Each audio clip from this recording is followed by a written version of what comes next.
शुरू करते हैं। प्रश्न कक्षा 8 चतुर्भुजों को समझना, प्रश्नावली 3.4, प्रश्न नंबर 1 और 2। पहले पे एक प्रश्न करेंगे, बाद में 2। तो पहला प्रश्न जो है वो है, पहला प्रश्न है सत्य असत्य को पहचानिए। सभी आयत वर्ग होते हैं। सभी आयत जो है वो वर्ग होते हैं। जरूरी नहीं है कि सभी आयत वर्ग होते हैं, क्योंकि वर्ग जो होते हैं वर्ग की चारों भुजाएं बराबर होती है, जबकि आयत में आमने सामने की भुजाएं बराबर होती है। तो सभी आयत जो होती है वो वर्ग होती है, ये जरूरी नहीं है। तो ये असत्य है। दूसरा है, सभी समचतुर्भुज समांतर चतुर्भुज होते हैं। सभी समचतुर्भुज समांतर चतुर्भुज होते हैं। समचतुर्भुज का मतलब ऐसे चतुर्भुज जिनके आमने सामने की भुजाएं बराबर होती है, यानी कि चारों भुजाएं बराबर होती है। समांतर चतुर्भुज होते हैं।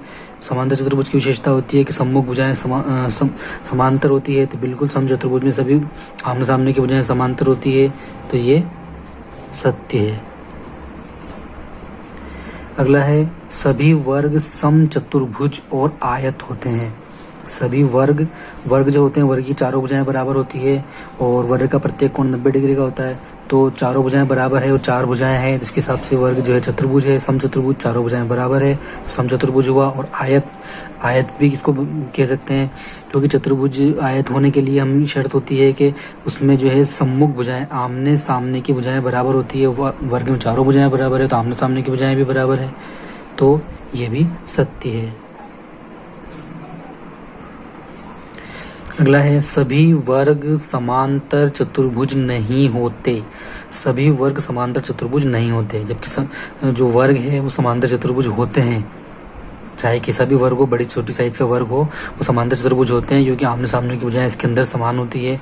तो वर्ग जो है समांतर चतुर्भुज होते हैं। ये बोल रहा है कि नहीं होते हैं, यानी कि ये असत्य है, जबकि ये होते हैं। सभी पतंगें समचतुर्भुज होती है। सभी पतंगें समचतुर्भुज होती है। सभी पतंगें समचतुर्भुज होती है, ये जरूरी नहीं है।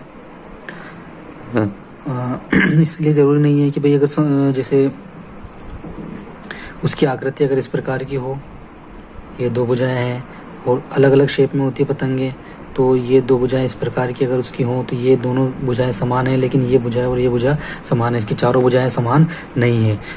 तो पतंग अगर इस शेप में है तो वो चतुर्भुज तो होगी, लेकिन समचतुर्भुज नहीं होगी।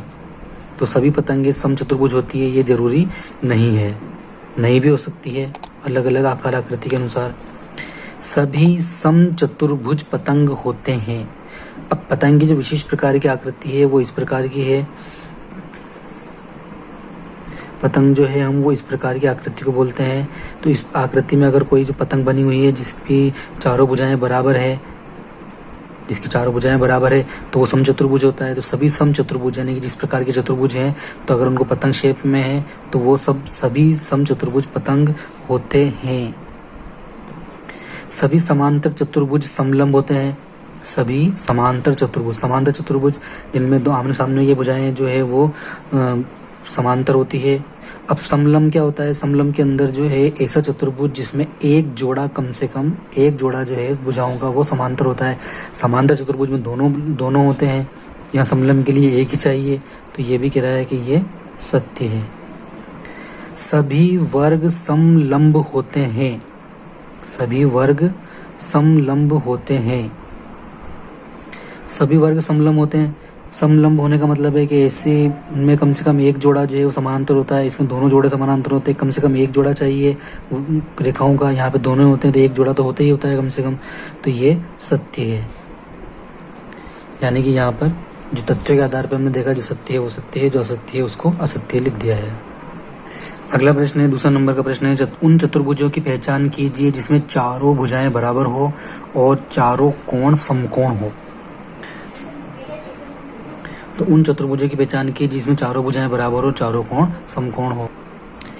चारों भुजाएं बराबर लंबाई की हो, तो चारों भुजाएं बराबर लंबाई की हो तो उस आकृति को हम बोलते हैं यहाँ पे समचतुर्भुज। ठीक है, हम उसको समचतुर्भुज बोलेंगे। चारों भुजाएं बराबर होती है, वर्ग में भी होती है, लेकिन वर्ग में एक शर्त और होती है कि उसके चारों कोण 90 डिग्री के होना चाहिए, तो उसको हम बोलेंगे समचतुर्भुज। ठीक। दूसरा है, चारों कोण समकोण हो, यानी कि जिसके चारों कोण जो है वो समकोण है। तो चारों भुजाएं बराबर लंबाई की हो और चारों कोण समकोण हो। चारों कोण समकोण जो है जैसे पहले वाले की बात करें अपन कि चारों भुजाएं समान बराबर लंबाई की हो तो समचतुर्भुज होता है। चारों कोण समकोण हो तो वो आपके आयत भी हो सकती है और वर्ग भी हो सकता है, क्योंकि आयत में भी चारों कोण जो है वो समकोण होते हैं और वर्ग में भी चारों कोण जो है वो समकोण होते हैं। और अगर हम बात करें कि भाई अगर चारों भुजाएं बराबर हो और चारों कोण समकोण दोनों अगर एक पे लागू करें हम तो फिर वो आएगा हमारे वर्ग, क्योंकि इसकी चारों भुजाएं बराबर होती है और प्रत्येक कोण समकोण होता है तो वो आएगा वर्ग। और केवल हम बात करें कि चारों कोण समकोण हो चतुर्भुज के अंदर तो वो आयत और वर्ग दोनों हो सकते हैं। समचतुर्भुज चारों भुजाएं बराबर लंबाई की हो तो उसको हम समचतुर्भुज कहेंगे, उसको वर्ग नहीं कह सकते, क्योंकि समचतुर्भुज इस आकृति का भी हो सकता है इसमें चारों भुजाएं तो बराबर है लेकिन प्रत्येक कोण समकोण नहीं है, तो इस आकृति को हम समचतुर्भुज कहेंगे, वर्ग नहीं कहेंगे।